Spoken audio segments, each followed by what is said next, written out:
belajar kimia? Iya, Pak. Hadir semua?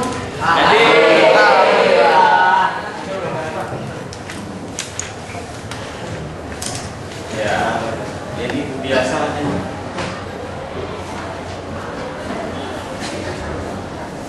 Hapus dulu ya. Saya minta tolong.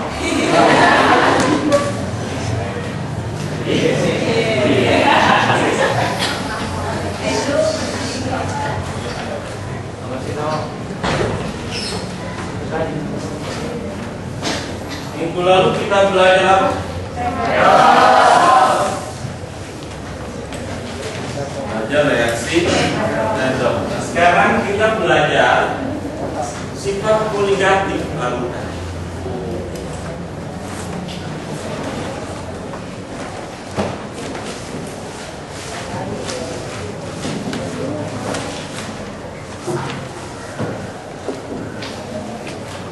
Sifat koligatif larutan.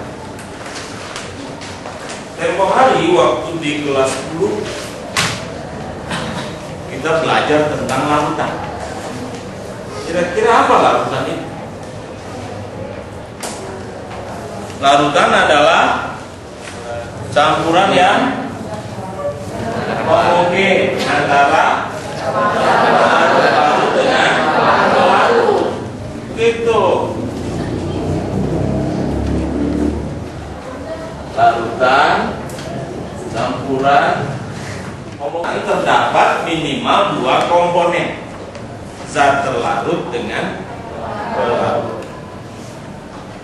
Ingat ya, ada 2 komponen, pelarut dan zat terlarut. Contohnya apa? Misalnya larutan gula. Apa lagi?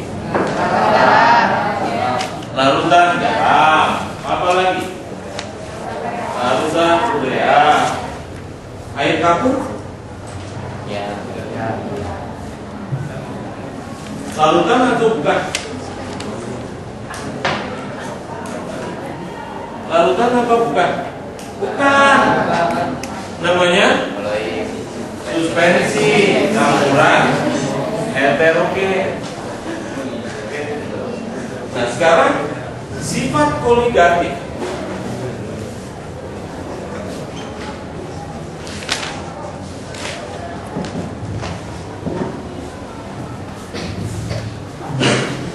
Jadi larutan itu punya sifat koligatif. Ya, sifat koligatif itu adalah sifat larutan yang ditentukan oleh jumlah partikel zat terlarut yang terdapat di dalam larutannya.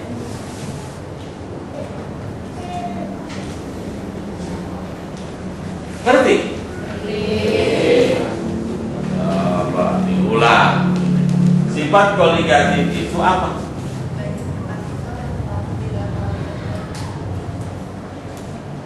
Betul apa?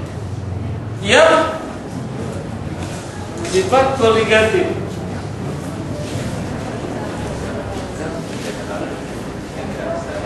Iya Pak. Tadi saya ngomong gitu ya. Saya ulang. Sifat koligatif larutan itu adalah sifat larutan yang hanya ditentukan oleh jumlah partikel zat terlarut yang ada dalam larutan. Ya. Misalnya begini. Contoh. Kita punya air. Misalnya 500 cc atau 500 ml dalam 2 wadah. Volumenya sama. 500 cc atau 500 ml. Ke dalam air ini dimasukkan gula. Ke dalam air ini dimasukkan garam, natrium klorida. Ya. kalau jumlah partikel gula dan jumlah partikel garam dalam 500 ml air ini sama, maka sifat koligatif dari kedua larutan ini akan sama. Misalnya begini, kita melarutkan gula sebanyak 4 buah partikel, ya. Maka jumlah partikel gula dalam air ada berapa? Ada 4. Kalau kita melarutkan 4 partikel NaCl, maka jumlah partikel NaCl dalam air ada berapa? Ada? Apa bedanya gula dengan NaCl?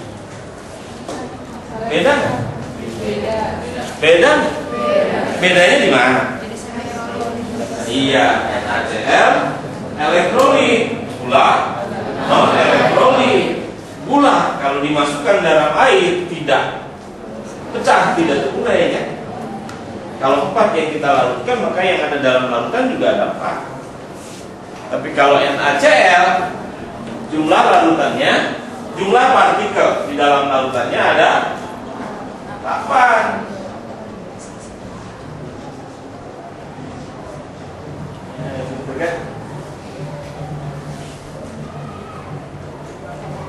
Sifat koligatif gula, larutan gula dengan larutan NaCl sama apa tidak?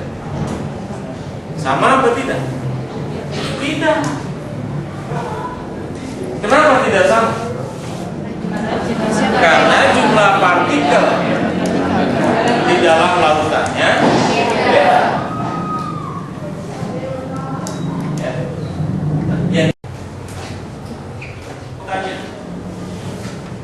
Apa yang disebut dengan menguap?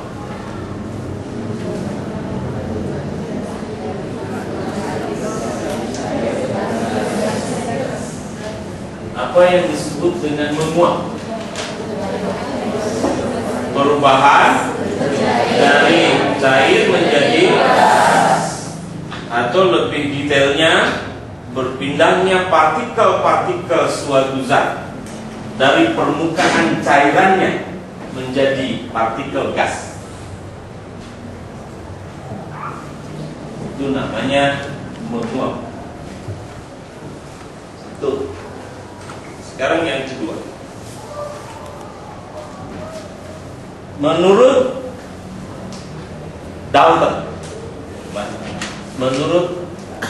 Dalton, bahwa setiap gas memiliki tekanan. Ya. Setiap gas memiliki tekanan. Ini sudah hukum. Jangan tanya lagi kenapa. Oke.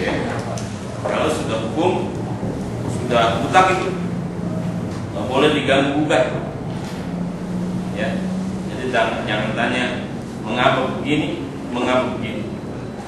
Sudah dari sononya. Setiap gas punya tekanan. Sekarang, uap itu gas atau bukan? Besar kecilnya atau besarnya tekanan gas tergantung kepada jumlah partikel gas. Berarti besarnya tekanan uap, ya, besarnya tekanan uap tergantung pada banyaknya partikel uap. Banyaknya partikel uap tergantung kepada banyaknya partikel zat cair yang menguap.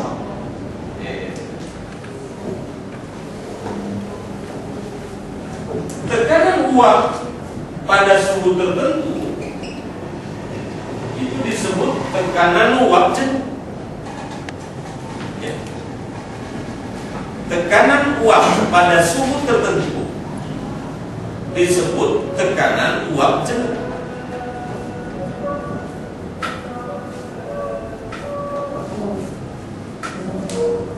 Sekarang apa hubungannya dengan sifat koligatif?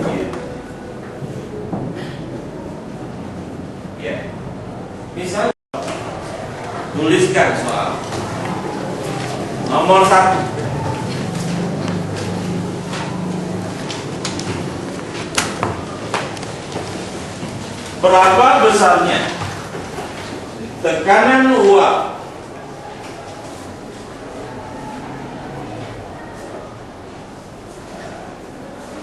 air pada suhu 20 derajat Celcius? Berapa besarnya tekanan uap air pada suhu 20 derajat Celcius bila titik 2 A ke dalam 90 gram air ditambahkan 6 gram glukosa. B.